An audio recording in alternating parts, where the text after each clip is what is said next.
Beaucoup de conducteurs pensent qu'il ne faut jamais changer l'huile de transmission. Avant la vidange, tout allait bien. Après, la boîte commence à vibrer, les vitesses passent mal et la consommation augmente. Ce problème existe réellement et beaucoup d'automobilistes l'ont vécu.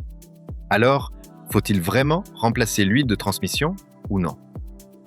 Aujourd'hui, on va répondre clairement à cette question et comprendre pourquoi certaines boîtes de vitesse commencent à avoir des problèmes après une vidange. Et surtout, restez jusqu'à la fin car nous allons voir les erreurs les plus fréquentes commises dans les garages. N'oubliez pas de liker la vidéo et de vous abonner à la chaîne automobile. Commençons par le plus important. Oui, l'huile de transmission doit être remplacée régulièrement. Pourquoi? Parce qu'à l'intérieur de la boîte de vitesse, des engrenages tournent constamment à haute vitesse. Avec le temps, les frottements métalliques produisent de minuscules particules de métal. Ces particules contaminent l'huile et peuvent provoquer l'usure prématurée des embrayages internes, le blocage des électrovannes ou des passages de vitesse irréguliers. Le rôle principal de la vidange est donc d'éliminer ces résidus métalliques afin de protéger la transmission. Si votre voiture a roulé 8 ou 10 ans sans vidange et sans panne, vous avez simplement eu de la chance. Mais alors, pourquoi certaines voitures commencent-elles à vibrer après une vidange? Dans la majorité des cas, cela vient d'une mauvaise procédure de remplacement. Voici les 5 causes les plus fréquentes. Premièrement, une huile inadaptée.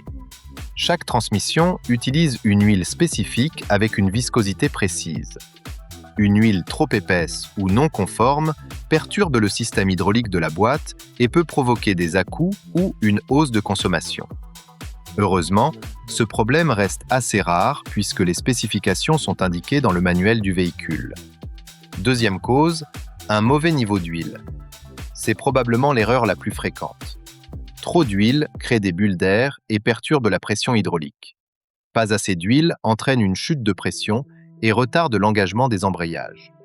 Dans les deux cas, la boîte peut vibrer ou donner des secousses lors des changements de vitesse. Troisième problème, la présence d'air dans le circuit hydraulique.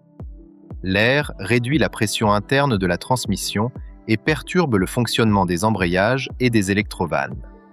Quatrième cause, et la plus compliquée, les dépôts métalliques. Quand une boîte n'a jamais été entretenue pendant très longtemps, l'huile devient noire et chargée de limailles métalliques. Si un garage effectue un rinçage agressif à haute pression, ces particules peuvent se déplacer et bloquer une électrovanne. Et là, le problème devient sérieux, car il faut parfois démonter entièrement la transmission. C'est pour cela que beaucoup de spécialistes recommandent une simple vidange par gravité avec nettoyage du carter, plutôt qu'un rinçage brutal. Cinquième cause, le calculateur de transmission. Après une vidange, l'huile neuve modifie la pression hydraulique dans la boîte. Le calculateur a parfois besoin de quelques centaines de kilomètres pour se recalibrer et adapter les passages de vitesse. Donc, si des vibrations apparaissent juste après la vidange, alors que tout allait bien avant, il y a de fortes chances que le problème vienne de la procédure utilisée. C'est pourquoi il est préférable de choisir un garage sérieux et expérimenté. Maintenant, parlons des fameuses transmissions sans entretien. De nombreux constructeurs affirment aujourd'hui que certaines boîtes n'ont jamais besoin de vidange.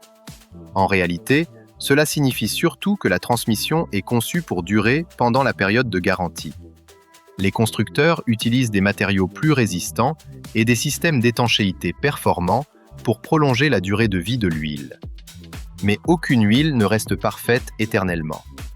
Même sur une transmission dite sans entretien, une vidange autour de 150 000 km reste fortement recommandée. Attention toutefois, pendant la période de garantie, il vaut mieux respecter exactement les recommandations du constructeur. Une vidange non autorisée peut parfois entraîner l'annulation de la garantie. Enfin, concernant les boîtes manuelles, elles sont beaucoup plus simples. Elles ne possèdent ni électrovanne, ni embrayage piloté hydrauliquement, ce qui les rend moins sensibles aux problèmes.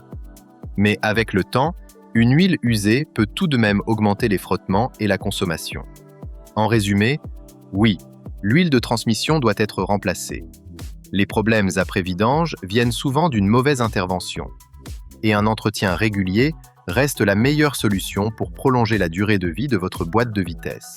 Si cette vidéo vous a aidé, pensez à liker, partager et surtout vous abonner à la chaîne pour plus de contenu automobile détaillé.